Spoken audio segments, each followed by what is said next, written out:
الأجل مولا مولا. لا حول ولا قوة إلا بالله العلي العظيم. أعوذ بالله السميع العليم من الشيطان اللعين الرجيم. بسم الله الرحمن الرحيم.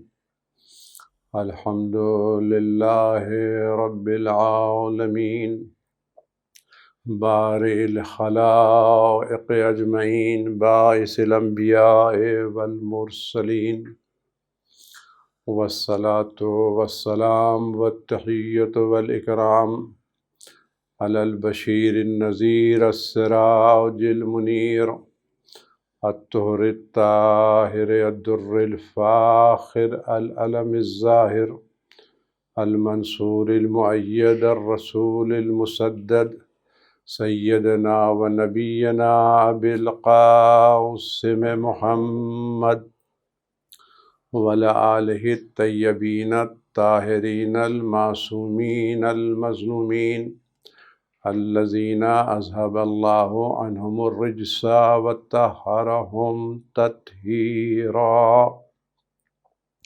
سيما على بقية الله في العالمين وخاتم أئمة المعصومين الكهف الحسين وغياث المستر المستكين ملجأ الهاربين وعصمة المعتصمين أرواحنا وأرواح العالمين لتراء بمقدمه فداه عجل الله تعالى فرجه الشريف واللعنة الدائمة الباقية على أعدائهم وقتلتهم وغاصب حقوقهم والشاكين فيهم والمنحرفين عنهم أجمعين.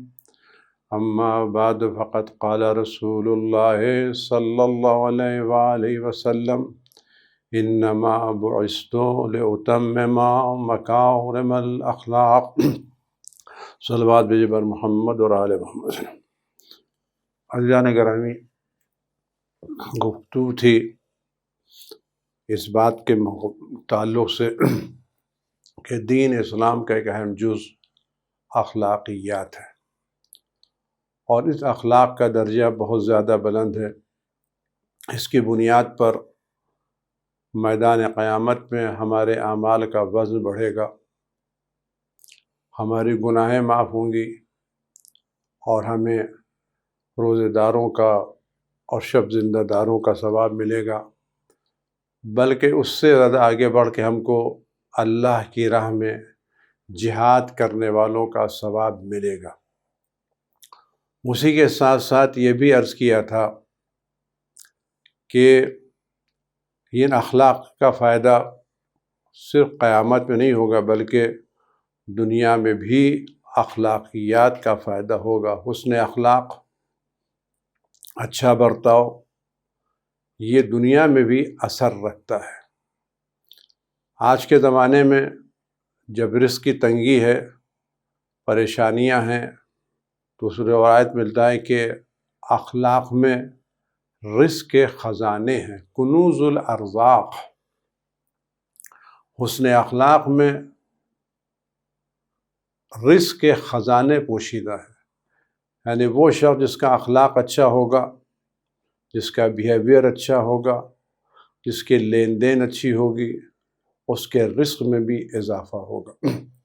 آج جو ہمارے کے یہاں پریشانیاں ہیں، اس میں ایک مسئلہ ہمارے اخلاقیات کا ہے۔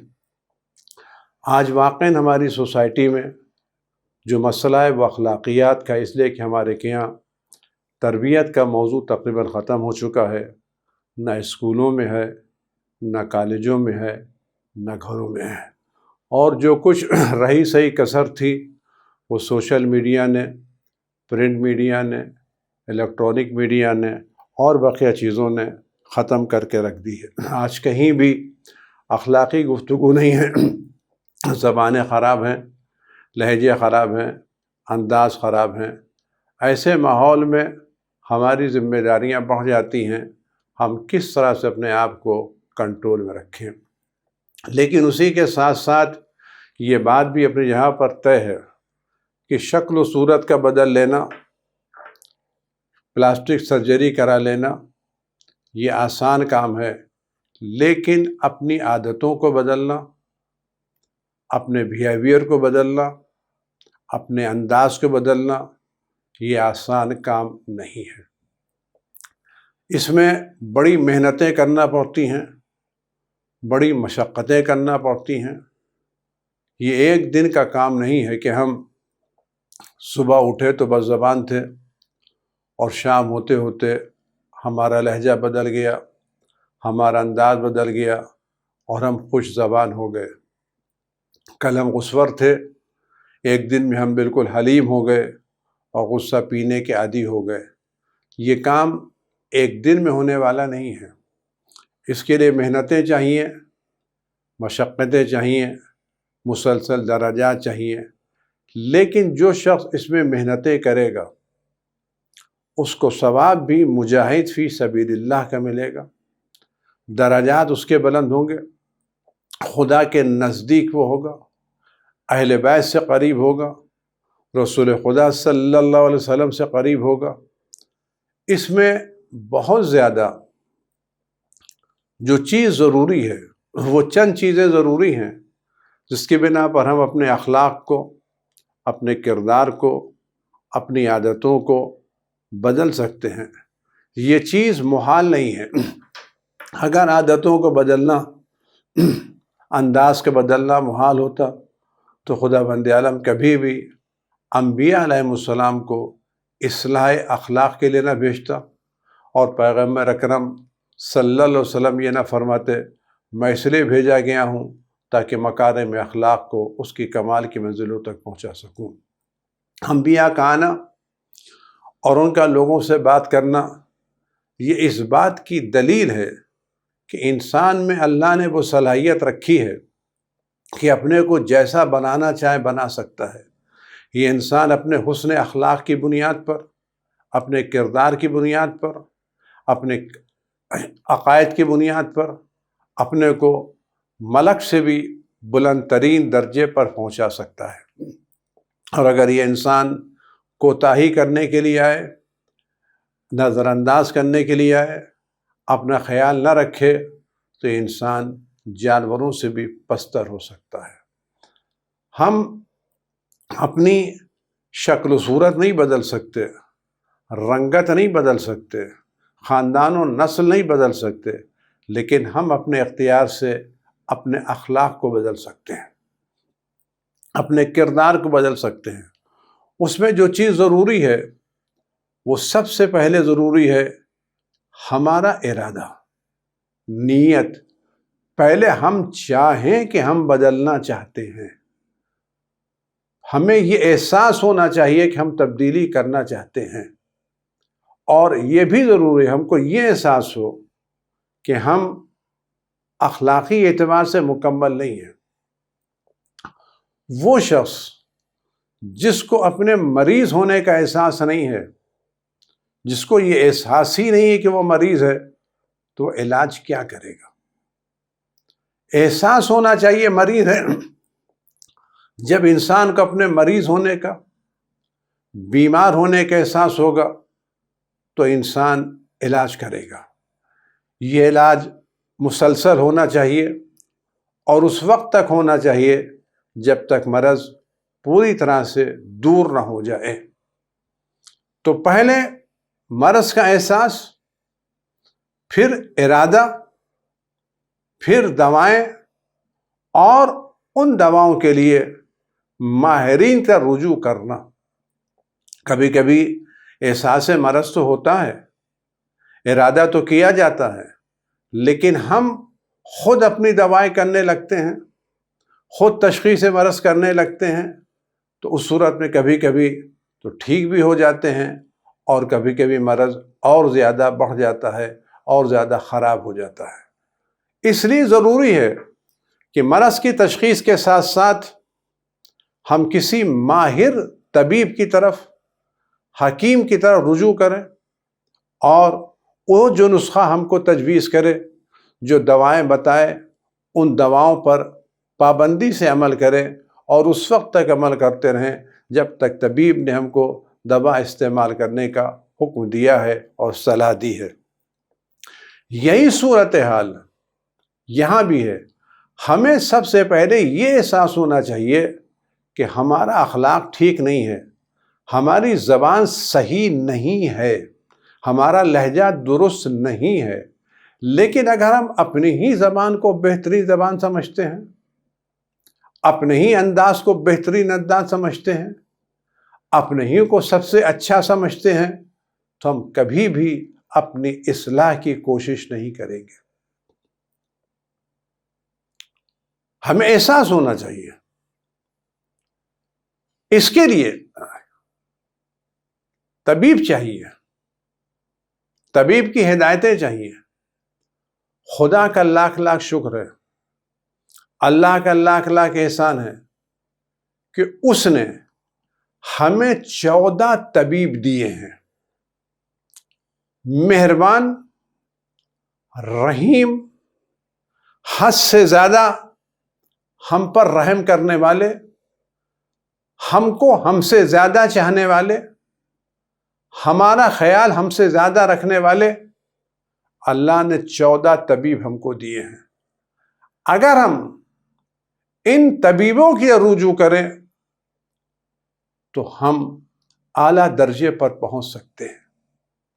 اور یہ طبیب ایسے ہیں جو ہر وقت اویلیبل ہیں، ہر جگہ موجود ہیں، ان کی کوئی فیس نہیں ہے، ان کے پاس جانے کے لیے کسی رپورٹنگ کی ضرورت نہیں ہے۔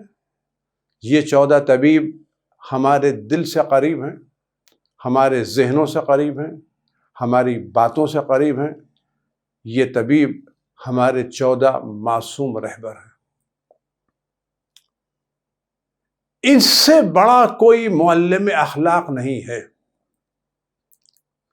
ان کے علاوہ جتنے لوگ آپ کو ملیں گے ان میں اچھے لوگ بھی ملیں گے، لیکن تشخیص کرنا آسان کام نہیں ہے۔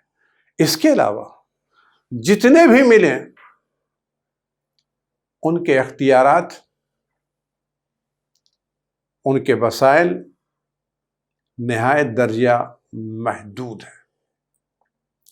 یہ 14 طبیب وہ ہیں جو ہر وقت مل سکتے ہیں، ہر جگہ مل سکتے ہیں، اور ان کے اختیارات لامحدود ہیں۔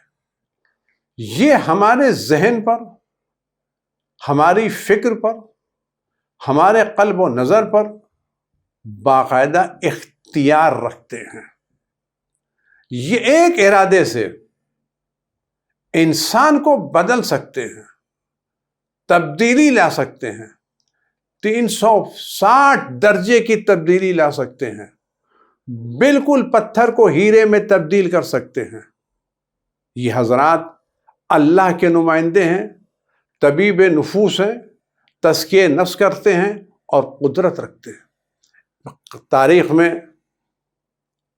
بہت سے واقعات ملتے ہیں کہ کس طرح سے اماموں نے لوگوں پر ایک نظر کر کے ان کی پوری دنیا بدل ڈالی، پوری دنیا بدل ڈالی۔ جبکہ یہی کوشش لوگ کرتے رہے لیکن کوششیں کامیاب نہیں ہوئی۔ لیکن جب امام کی نظر عنایت ان پر پڑی تو ایک اشارے سے اس کی پوری دنیا تبدیل ہو گئی۔ جناب ابو بصیر امام جعفر صادق علیہ الصلوۃ والسلام کے بہت ہی معتبر اور قریب اصحاب میں ہیں، مخلص ہیں۔ وہ کہتے ہیں میں کوفے میں رہتا تھا، کوفے میں ایک شخص تھا جو بنی امیہ کے حکومت میں کام کرتا تھا، جوان تھا، آفیسر تھا، گورنر تھا، بڑے عہدے پر فائز تھا۔ ظاہر بات جیسے لوگ ہوتے ہیں تو لوگوں کا مال لینا، آبرو لینا، زمینیں غصب کر لینا، جو لوگوں کا مصروف تھا۔ کہنے لگا میں نے اس کو بہت سمجھایا کہ تم یہ کیا کر رہے ہو، کیوں لوگوں کا مال لے رہے ہو؟ کیوں لوگوں کی آبرو لے رہے ہو؟ کیوں اس طرح سے غصب کر رہے ہو؟ تمہارا انجام کیا ہوگا؟ تمہاری چیزیں کیا ہوں گی؟ میں نے بہت سمجھا، جب بھی مجھ سے ملاقات ہوتی تھی میں اس کو متوجہ کرتا، سمجھاتے تو کام تمہارا صحیح نہیں ہے، یہ تمہارا کام درست نہیں ہے، انجام بہت خراب ہوگا، لوگوں کی آہیں مت لو، لوگوں کا مال مت لوٹو، لوگوں کو مت ستاؤ، ظلم کا انجام اچھا نہیں ہے، ظالموں کا ساتھ دینا اچھا نہیں ہے۔ میں بہت سمجھاتا تھا لیکن اس پر کچھ اثر نہیں ہوتا تھا، کچھ اثر نہیں ہوتا تھا۔ میں نے کوشش کی لیکن اب میں دھیرے دھیرے اس سے مایوس ہونے لگا کہ شاید میری باتیں اثر نہیں کریں، اس کی اصلاح نہیں ہوگی۔ میں مدینے جا رہا تھا، مجھ سے ملنے کے لیے آیا، ظاہر امام کو مانتا نہیں تھا لیکن امام کے بارے میں سنا تھا، کہنے لگا آپ مدینے جا رہے ہیں؟ کہاں؟ کہ اپنے آقا سے میرا سلام کہیے گا اور ان سے کہیے گا کیا میری اصلاح کی کوئی صورت ہے؟ ابو بصیر کہتے کہ میں سمجھاتے سمجھاتے تھک گیا تھا لیکن میری بات کا کچھ اثر نہیں ہوا، کچھ اثر نہیں ہوا۔ جب میں جا رہا تو اس نے مجھ سے کہا آپ اپنے امام سے کیجیے گا، اپنے آقا سے بات کیجیے گا کہ میری اصلاح کی کوئی صورت ہے۔ میں مدینے آیا، میں نے امام کے مولا کیسا میرا چاہنے والا ہے، جاننے والا ہے، اور وہ اس طرح سے ظالم حکومت میں کام کر رہا ہے اور اس سے اس نے کام کیا ہے، اس نے آپ سے سلام کہا ہے اور پوچھا ہے کیا میری اصلاح کی امید ہے، میری نجات کی کوئی سبیل ہے؟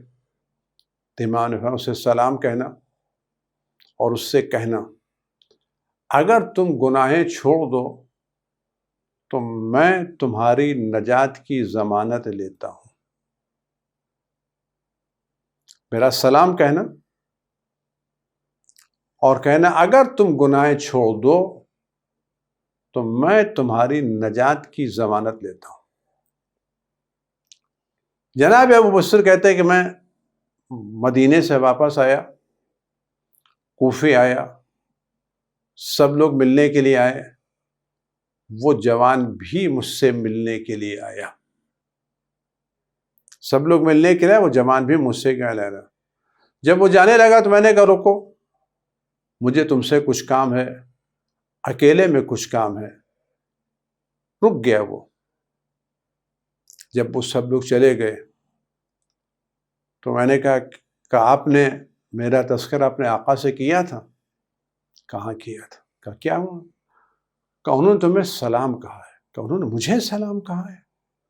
کہا اور کیا فرمایا؟ کہ انہوں نے فرمایا کہ تم گناہیں چھوڑ دو تو میں تمہاری نجات کی ضمانت لیتا ہوں۔ کہ سچی؟ کہا ٹھیک ہے۔ یہ جملہ میں نے اس سے کہا کہ امام نے تم کو سلام کہا ہے اور امام نے فرمایا اگر تم گناہیں چھوڑ دو تو میں تمہاری نجات کی ضمانت لیتا ہوں۔ عزیزو، نجات کی ضمانت معصوم کے علاوہ کوئی دوسرا لے نہیں سکتا، کوئی بھی معصوم کے علاوہ نجات کی ضمانت نہیں لے سکتا، کیونکہ وہی ہے جن کا اختیار دنیا اور آخرت پر ہے، جنت جن کے قبضے میں ہے۔ ابو بصیر کہتے ہیں کچھ دنوں کے بعد اس جوان نے مجھے بلایا، میں گھر گیا، دروازہ بند تھا۔ کہا ابو بصیر میرے پاس جتنا بھی مال تھا وہ میں نے دے دیا۔ عزیزو، یہ ارادہ، یہ عزم معمولی بات نہیں ہے۔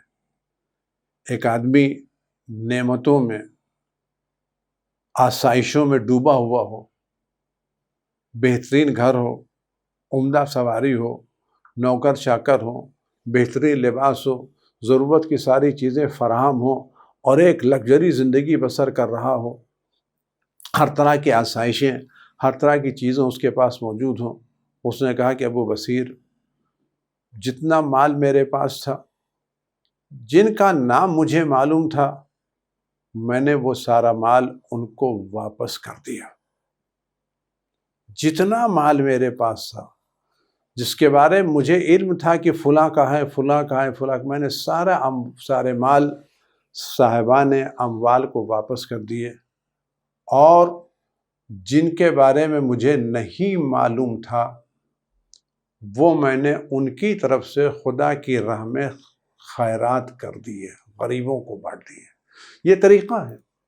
یعنی اگر آج ہم نے کسی کا مال لیا ہے، ہم کسی آفس درجے پر آئے ہیں اور ہم نے اس طرح کے غلط کام، غیر قانونی کام کیے ہیں اور ہم نے دولت اکٹھا کی ہے، تو اس کا راستہ یہ ہے کہ جن سے ہم کو پتہ ہے ان کو واپس کر دیں، اور جن کے بارے میں نہیں پتہ ہے تو ان صاحبان اموال کی طرف سے خدا کی راہ میں غریبوں کو دے دیں تاکہ اس کا ثواب ان کو ملے۔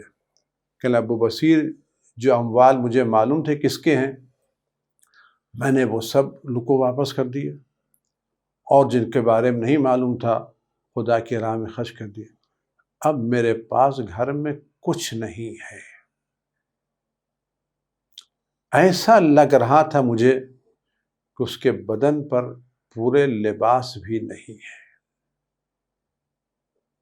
وہ شخص جو کل بہترین قیمتی لباس پہنتا تھا، آسائشوں میں رہتا تھا، نرم گدوں پر سوتا تھا، نرم تکیوں پر سوتا تھا، اس نے سب نکال دیا، سب نکال دیا۔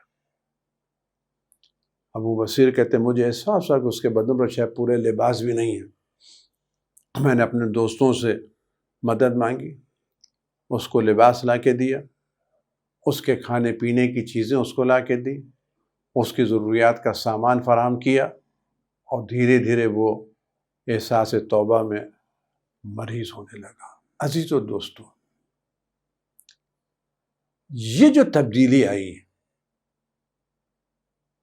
کس بنا پر آئی؟ ابو بصیر تو بار بار سمجھاتے تھے، بار بار متوجہ کرتے تھے، لیکن اس کے دل پر اثر نہیں ہوتا تھا۔ امام نے صرف ایک سلام کہا اور ایک جملہ فرمایا کہ گناہ چھوڑ دو تو میں ضمانت دیتا ہوں۔ یہ کیا تھا؟ امام نے مدینے سے بیٹھے بیٹھے اس کے دل پر توجہ کی، اور ابو بصیر کے ذریعے سے جو جملہ فرمایا تھا اس جملے میں امام نے تاثیر رکھی۔ ابو بصیر نے جملہ ضرور پہنچایا، لیکن اس جملے میں تاثیر امام جعفر صادق علیہ السلام نے رکھی، میرا سلام کہہ دینا۔ یہ امام کے ارادے کی تاثیر تھی کہ اس پر اثر ہوا، اور مدتوں میں گناہوں میں ڈوبا ہوا یک بارگی عزم مستحکم کے ساتھ، پورے ارادے کے ساتھ کھڑا ہو جاتا ہے اور اس دنیا کی ساری لذتوں کو ترک کر دیتا ہے۔ یہ قوت، یہ ارادہ، یہ ہمت کہاں سے نصیب ہوئی؟ یہ قوت، یہ ارادہ، یہ ہمت امام کے ارادے سے نصیب ہوئی، امام کی توجہ سے نصیب ہوئی۔ یعنی اگر امام کسی کے دل پر ایک نظر ڈال دیں تو اس کو کیمیا بننے میں دیر نہیں لگتی، اس کو ہیرے میں تبدیل ہونے میں دیر نہیں لگتی، اس کو ظلمتوں سے نور میں آنے میں دیر نہیں لگتی۔ راوی کہتا کہ اس نے مجھے بلایا ایک دن اور کہا کہ دیکھو اب میری حالت خراب ہے اور میں دنیا سے جانے والا ہوں۔ میں اس کے سرانے پہنچا، موت کے آثار نمایاں تھے۔ اس نے مجھ سے کہا، ابو بصیر، تمہارے آقا نے مجھ سے جو وعدہ کیا تھا وہ پورا کر دیا۔ میں اس وقت دنیا سے جا رہا ہوں، لیکن اپنی نجات اپنی آنکھوں کے سامنے دیکھ رہا ہوں۔ اللہ، امام کا اثر کیا تھا؟ اگر تم میں تبدیلی ہے تو اس کے اثرات اپنی نگاہوں کے سامنے دنیا میں دیکھ کر کے جاؤ گے۔ آپ سچ بتائیں، اس نے جو قربانی دی، جو مال دنیا چھوڑ دیا، اس پر موت کے وقت اس ارادے کی بنا پر، اس فیصلے کی بنا کے اوپر اس کو جو سکون ملا ہوگا، جو اطمینان ملا ہوگا کہ میں راحت کی طرف جا رہا ہوں، میں آرام کی طرف جا رہا ہوں، میں نجات کی طرف جا رہا ہوں، کتنی بڑی دولت اس کو ملی۔ اگر آج اس نے یہ فیصلہ نہ کیا ہوتا تو آج نہیں کل تو اس کو موت آنے ہی والی تھی۔ موت سے تو کوئی نجات کا راستہ ہے نہیں، لیکن موت آتی کس شکل میں؟ عذاب کی شکل میں، سختیوں کی شکل میں، ہلاکتوں کی شکل میں، نجات کی شکل میں نہیں، سعادتوں کی شکل میں نہیں۔ لیکن امام کے ایک ارادے نے، امام کی ایک نیت نے اس کو بدل دیا۔ اور آپ غور کریں امام کا یقین کتنا ہے۔ ابو بصیر کہتے ہیں جب میں پھر مدینے گیا تو میں نے سوچا امام سے جا کے عرض کروں گا، مولا میں نے آپ کا پیغام جوان تک پہنچا دیا تھا اور جوان نے کام کیا۔ ابو بصیر کہتے ہیں کہ میں امام کی خدمت حاضر ہوا، ابھی میں نے امام کے گھر میں قدم رکھا تھا، ابھی ایک قدم میرا امام کے گھر میں تھا اور ایک قدم امام کے گھر کے باہر تھا۔ امام نے وہیں سے مجھے آواز دی، ابو بصیر ہم نے اس جوان سے کیا ہوا وعدہ پورا کر دیا، ہم نے اس جوان سے کیا ہوا وعدہ پورا کر دیا۔ یعنی ہم اس امام کے ماننے والے ہیں جس کی نظر ہمارے سارے اعمال پر ہے۔ یعنی امام اپنے ارادے سے دیکھ رہے تھے یہ شخص جوان تبدیل ہو رہا ہے، یہ جوان تبدیل ہو رہا ہے، اس نے اپنا وعدہ پورا کر دیا ہے تو ہم نے بھی اپنا وعدہ پورا کر دیا ہے۔ عزیزو دوستو، ہم اس وقت اسی طرح کا ایک زندہ امام رکھتے ہیں، وہی تاثیر والا امام رکھتے ہیں، وہی اختیار والا امام رکھتے ہیں۔ ہمیں اس امام میں وقت سے گنگڑا کے درخواست کرنا چاہیے، اگر وہ ہمارے پر ایک نظر کریں تو ہمیں تبدیل ہونے میں دیر نہیں لگے گی۔ ہماری زبان، ہمارا لہجہ، ہمارا انداز، ہماری عادتیں، ہماری صفتیں، ہماری خصلتیں، جو بھی ہماری روحانی بیماریاں ہیں، وہ امام میں وقت کی ایک نظر عنایت سے تبدیل ہو سکتی ہیں۔ ہم ایک نظر میں پتھر سے ہیرا ہو سکتے ہیں،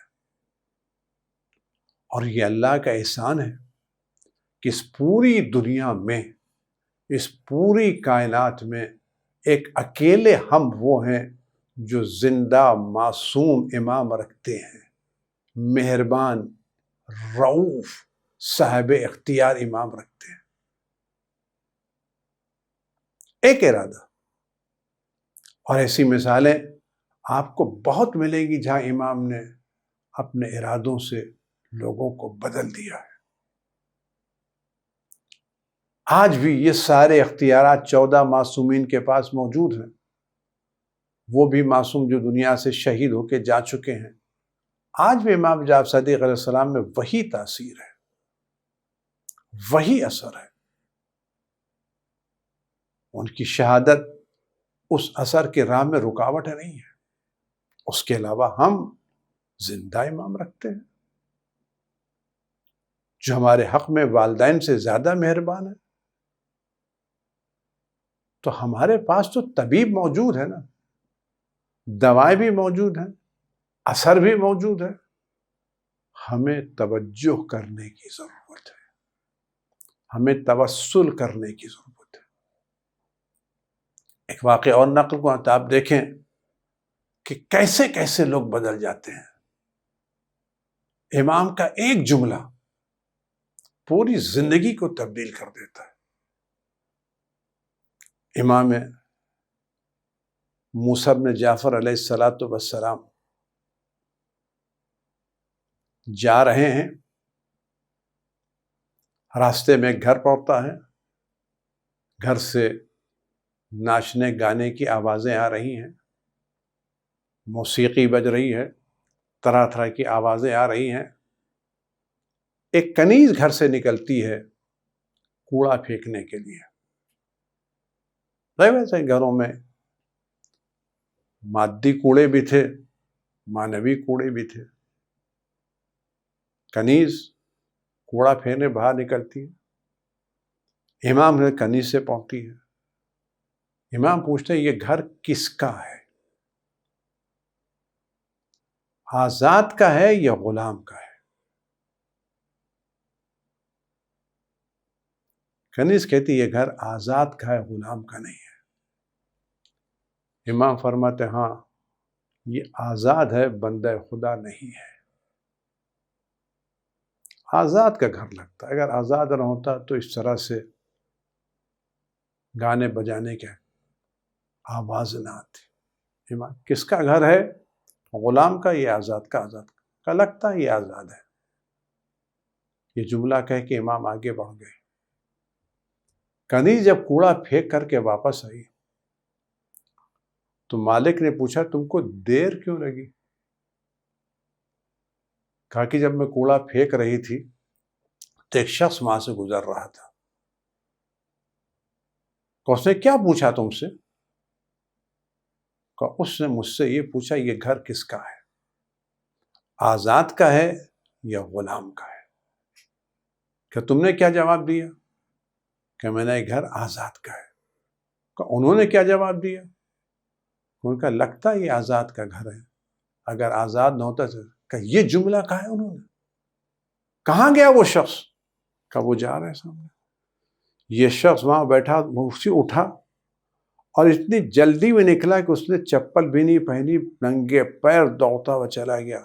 امام کے پاس آیا، کہ مولا میں آزاد نہیں ہوں، میں خدا کا بندہ ہوں، میں توبہ کرتا ہوں، استغفار کرتا ہوں، اپنے عمل سے شرمندگی کا اظہار کرتا ہوں، میں آزاد نہیں ہوں، بندہ خدا ہوں۔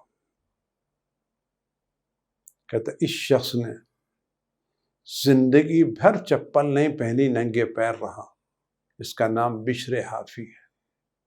ننگے پیر کہ کیوں چپل نہیں پہنتے؟ کہ میں ننگے پیر اس لیے رہنا چاہتا ہوں تاکہ مجھے یاد رہے کہ میں نے اپنے گناہوں سے توبہ کی ہے۔ امام کا ایک جملہ یہ گھر آزاد کا ہے، ایک جملے نے بدل دیا۔ آج بھی ہم امام رکھتے ہیں، وہی تاثیر کا امام رکھتے ہیں۔ عزیزان گرامی، ہمارے لیے مشکل یہ ہے کہ ہم متوجہ نہیں ہیں۔ ہم اپنے امام وقت سے حاجتیں تو طلب کرتے ہیں، لیکن کون سی حاجتیں؟ قرض کی ادائیگی، رزق کی وسعت، بیماریوں میں شفا، گھر، مکان، کاروبار، بلاؤں سے محفوظ رہنا، آفتوں سے محفوظ رہنا، گھر مل جانا، پریشانیوں کو دور ہو جانا، مقدمات کا حل ہو جانا، نظر بد سے محفوظ رہنا۔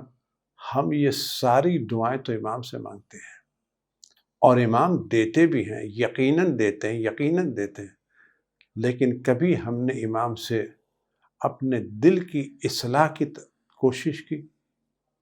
کبھی ہم نے اپنے امام سے اپنے دل کی اصلاح کا مطالبہ کیا؟ کبھی ہم نے اپنے امام سے اپنے اخلاق کی درستگی کی دعا کی؟ کبھی ہم نے اپنے امام سے بد اخلاقی کو دور کرنے کی دعا مانگی؟ کبھی ہم نے حسن اخلاق کا تقاضا کیا؟ وہ امام جو ہمارے قرضوں کو ادا کر سکتا ہے، ہماری بیماریوں کو دور کر سکتا ہے، ہماری پریشانیوں کو دور کر سکتا ہے، وہ امام ہماری بد اخلاقیوں کو بھی دور کر سکتا ہے۔ اور ایک اچھی بات یہ ہے کہ آپ اس وقت بیمار پڑیں تو آپ کو بیماری اپنے ڈاکٹر سے بیان کرنا پڑتی ہے، ٹیسٹ کرانا پڑتا ہے، اور 10 آدمیوں کو پتہ چلتا ہے کہ آپ پہ کون سی بیماری ہے۔ کبھی آپ کا ٹیسٹ بتا دیتا ہے، کبھی طبیب بتا دیتا ہے، کبھی دوائیں بتا دیتی ہیں، لیکن یہ اتنے رحیم ہیں، کریم ہیں، غفور ہیں، عظیم ہیں، یہ آپ کا مرض کسی سے بتاتے نہیں ہیں، ہماری تکلیفیں کسی سے بتاتے نہیں ہیں، ہماری اخلاقی خرابیوں کو کسی متوجہ کرتے نہیں ہیں۔ یہ عزت کے ساتھ، وقار کے ساتھ، پورے احترام کے ساتھ بیمار کو ٹھیک بھی کر دیتے ہیں اور اس کی بیماری کا چرچا بھی نہیں ہوتا۔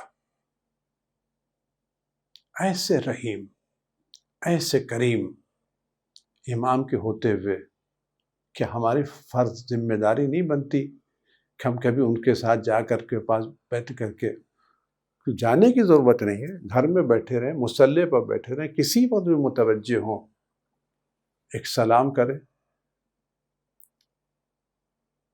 ایک زیارت پڑھیں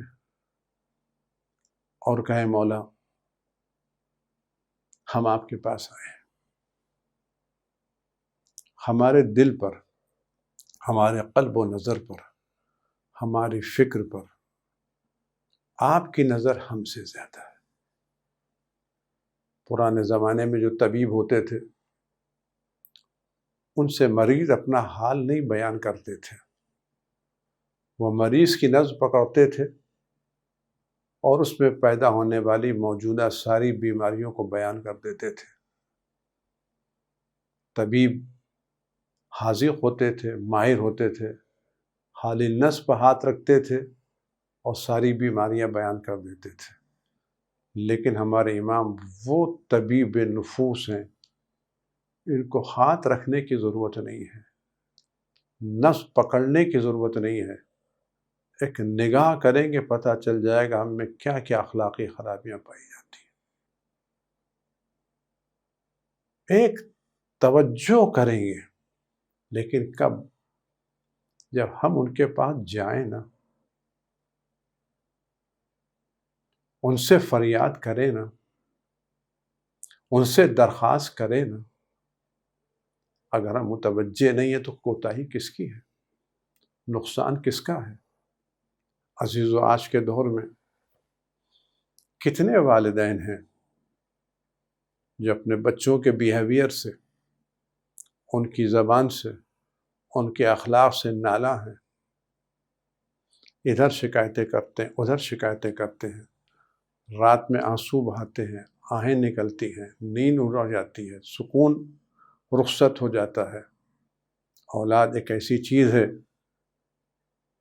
جب خدا نخواستہ کسی کی اولاد بگڑ جائے تو عزیزو دوستو، گھر میں رہتی ہے، اس کی عادتیں دیکھتے ہیں، اطوار دیکھتے ہیں، لہجہ دیکھتے ہیں تو تکلیف ہوتی ہے، ٹینشن بڑھتا ہے، لیکن اولاد کی محبت یہ بھی اجازت نہیں دیتی اس نالائق کو گھر سے نکال دیں۔ کیوں؟ اگر ہم نے اس کو گھر سے نکال دیا تو ہماری نیند جو ہے وہ بھی اڑ جائے گی۔ تو محبت بہت بڑا قدم اٹھانے سے روکتی ہے، عادتیں دل کا سکون چھین لیتی ہیں، رات کی نیندیں چھین لیتی ہیں۔ ہم سب سے کہتے ہیں، کبھی ہم نے اس بگڑی ہوئی اولاد کی اصلاح کے لیے اپنے امام وقت سے درخواست کی؟ کبھی ہم نے اس کی اصلاح کے لیے امام وقت سے فریاد کی؟ جب اولاد نہیں ملتی اور نہیں ہوتی تو فریاد کرتے مولا اولاد اولاد اولاد۔ وہ امام جو ہماری فریاد پر ہمیں اولاد دے سکتے ہیں، وہی امام ہماری اولاد کی اصلاح بھی کر سکتے ہیں۔ ان کے اولاد کی اصلاح کرنا کوئی مشکل کام نہیں ہے۔ ہم اپنے امام سے فریاد تو کریں، اپنے امام سے درخواست تو کریں، والدین درخواست تو کریں مصلی پر بیٹھ کر کے اپنے امام کی اصلاح، اپنے فرزند کی اصلاح کے لیے۔ یقین سے آپ آزمائیں نہیں اپنے امام کو، وہ کوئی نسخہ نہیں آزمانے والا، آپ یقین سے فریاد کریں، وہ آپ کی فریاد سنیں گے۔ آپ کو خود محسوس ہوگا آپ کی فریاد نے آپ کے بچے پر اثر ڈالا ہے، اس کو تبدیل کر دیا ہے، آپ محسوس کریں گے۔ عزیزان گرامی، امام کے اثرات بڑے ہیں۔ کیسے امام بدل دیتے ہیں؟ امام حسن کے تعلق سے بات عرض کروں، وہ بات دھیرے دھیرے تمام کروں کہ امام کیسے بدل دیتے ہیں۔ شام سے ایک شخص آتا ہے اور وہ امام کو تلاش کرتا ہے۔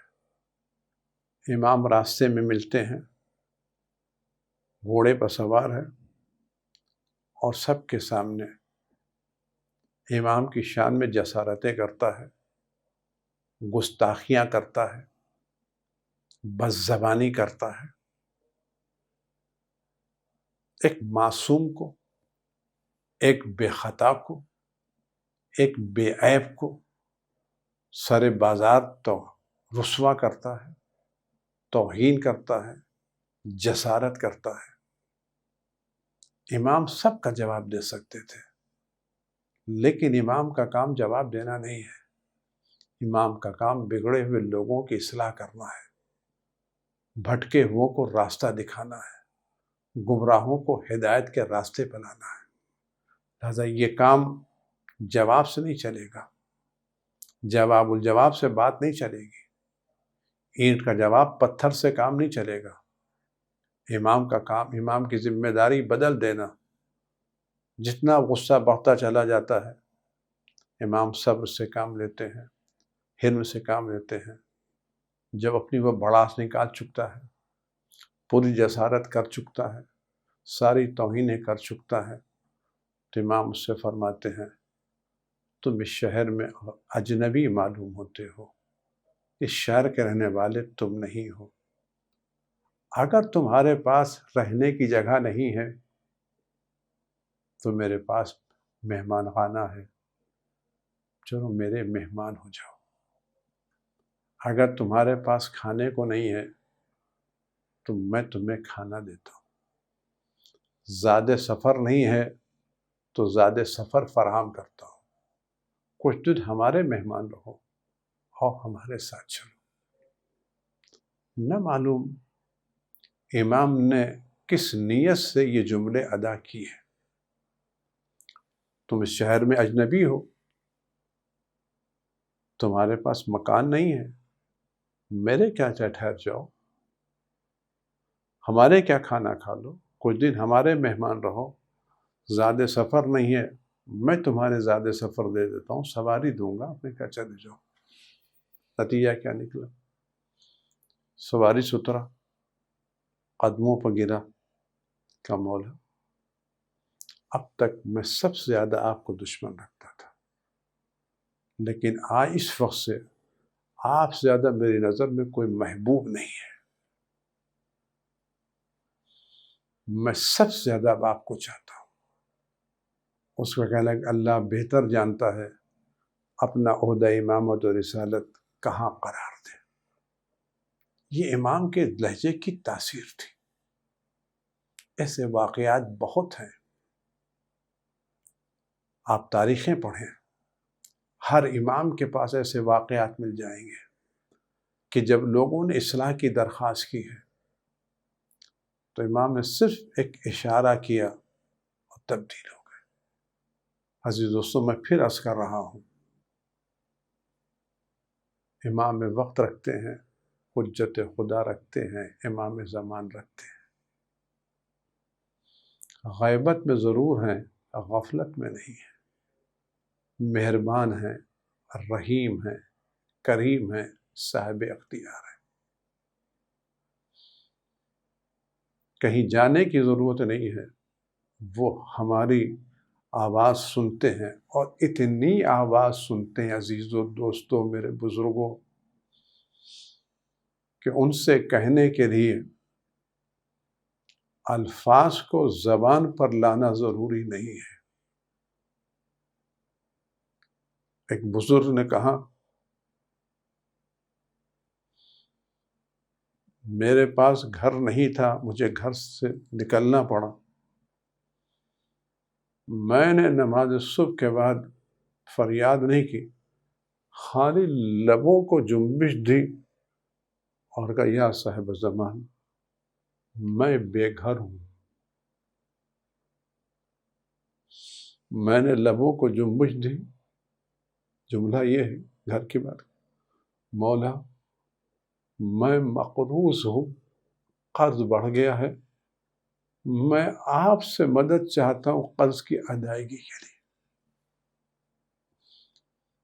میں مقروض ہوں، کہنے میں نے صرف لبوں کو جنبش دی، زبان سے الفاظ نہیں نکالے، مقروض ہوں۔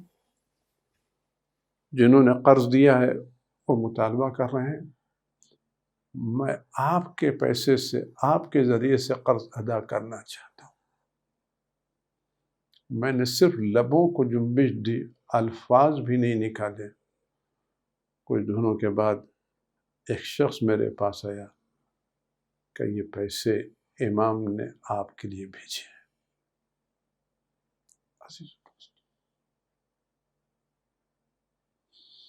صرف لبوں کو جنبش دی۔ ہم اس امام کے ماننے والے ہیں جو لبوں کی جنبش سے الفاظ کو سمجھتے ہیں۔ ان کے یہاں فریاد کے لیے الفاظ کی ضرورت نہیں ہے، ہم مصلی پر بیٹھ جائیں، کچھ نہ کریں، ایک توجہ دیں اور کہ مولا، ایک غریب، ایک گناہگار، ایک بد اخلاق آپ سے فریاد کرنے کے لیے آیا، زبان پر الفاظ نہ لائیں، دل کو اپنی زبان بنائیں، آنکھوں میں خلوص کے آنسو لائیں اور امام میں وقت کی طرح متوجہ ہو جائیں۔ اور اگر زیادہ چاہتے ہیں تو ان کو جناب زہرا کا واسطہ دیں، علی مرتضیٰ کا واسطہ دیں، حسن مجتبیٰ کا واسطہ دیں۔ عزیز ہو، امام مجتبیٰ کی شہادت ایک دردناک شہادت، دردناک شہادت امام مجتبیٰ کی۔ آپ کی زوجہ نے بارہا زہر دیا، لیکن ہر مرتبہ زہر سے امام کو شفا مل گئی، لیکن اب کی زہر کا اثر اتنا زیادہ تھا کہ امام کے جگر کے ٹکڑے ٹکڑے ہو گئے۔ آپ کے دہنے مبارک سے سامنے تش لا کے رکھ دیا گیا، جب آپ نماز قائم ہوتی تھی تو جگر کے ٹکڑے باہر دہن سے آتے تھے۔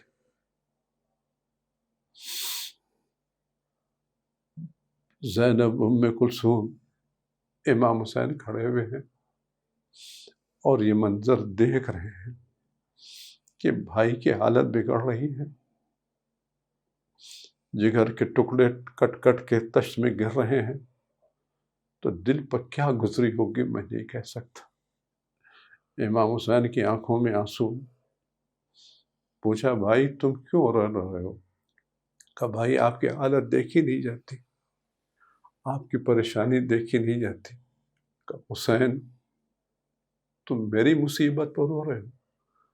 لا یوم کا یوم کا یا ابا عبداللہ، حسین تمہاری جیسی مصیبت تو کسی کے نہیں ہے، جو مصیبت تم پر پڑنے والی ہے کسی پر پڑنے والی نہیں ہے۔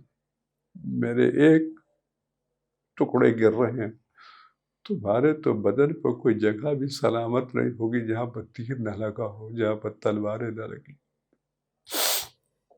امام حسن کئی دن تک اس تکلیف میں بڑھے، نہ معلوم کتنی تکلیف ہوئی ہوگی، جب پورے بدن میں زہر کا اثر ہوا ہوگا، کتنا درد ہوگا، کتنی تکلیف ہوگی، کتنی اذیت ہوگی۔ امام حسن نے اس کی حالت میں وصیت کی، بھائی جب جنازہ تیار ہو جائے تو مجھے نانا کے پہلو میں دفن کر دینا، اور اگر یہ لوگ نانا کے پہلو میں دفن نہ ہونے دیں تو مجھے ماں کے پہلو میں دفن کر دینا۔ عزیز دوستو، دشمنی زندگی میں ہوتی، مرنے کے بعد تمام ہو جاتی۔ امام حسن کا جنازہ تیار کیا گیا۔ جب بنی ہاشم اس جنازے کو لے کے قبر رسول کے پاس پہنچے تو وہاں موجود لوگوں نے، پیغمبر کی زوجہ نے اور بنی امیہ نے کہا، ہم اس نواز رسول کو رسول کے پہلو میں سونے نہیں دیں گے۔ جس حسن کو رسول گودیوں میں کھلاتے تھے، شانے پر بٹھاتے تھے، سینے پر سلاتے تھے، آج اس حسن کو رسول کے پہلو میں کا جگہ کا نہیں۔ اس کے بعد تیر چلائے گئے، امام حسن کے جنازے پر تیر پیوست تھے۔ امام حسین نے کہا، نہیں، مجھے جنگ نہیں کرنا ہے، واپس لے آؤ۔ جنازے سے تیر نکالے گئے، عزیزوں میں اتنا کہو گے امام حسن جنازے پر تیر لگے، لیکن کوئی تیر نکالنے والا تو تھا، لیکن حسین کے بدن پر جو تیر لگے وہ آخر وقت تک نہ نکلے۔ امام حسن کے بدن پر جو تیر لگے وہ نکالے گئے، لیکن حسین کے بدن پر جو تیر نکلے وہ آخر وقت تک نہیں نکلے، وہ ان کے بدن میں پیوست رہے۔ امام حسن کا جنازہ لے کے آئے، ماں کے پہلو میں دفن کر دیا گیا۔ میں اتنا کہوں گا مولا تیر لگے لیکن کفن بھی ملا، قبر بھی ملی، ماں کا پہلو بھی ملا، لیکن ہائے کربلا کے میدان میں حسین کو نہ ماں کا پہلو ملا، نہ کفن ملا، نہ دفن ملا۔ تیروں کا لاشا ان کا رہا، اور حسین کا لاشا کربلا کے میدان میں گھوڑوں سے پامال ہوتا رہا۔ اور زینب یہ فریاد کرتی رہی، ہائے میرے بھائی کا بچانے والا کوئی ہے، کوئی ہے، کوئی ہے۔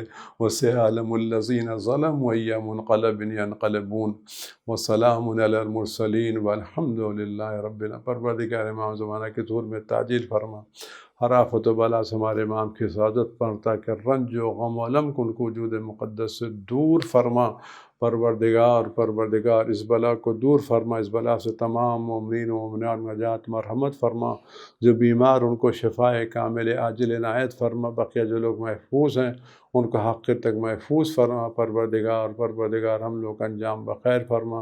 پروردگار امام اس کی نظر خاص ہمارے شامل حال فرما، ان کی کیمیا اثر نظر سے ہمارے دل و دماغ کو کی اصلاح فرما، اور ہمیں اصلاح بنا دے ہمارے وقت کے خدمت گزاروں میں اور ان کے نوکروں میں شمار ہو سکیں۔ وجل اللہم فی فرج مولانا صاحب زمان صلوات اللہ وسلام علیہ۔ اللہم صل علی محمد وآل محمد وعجل فرجهم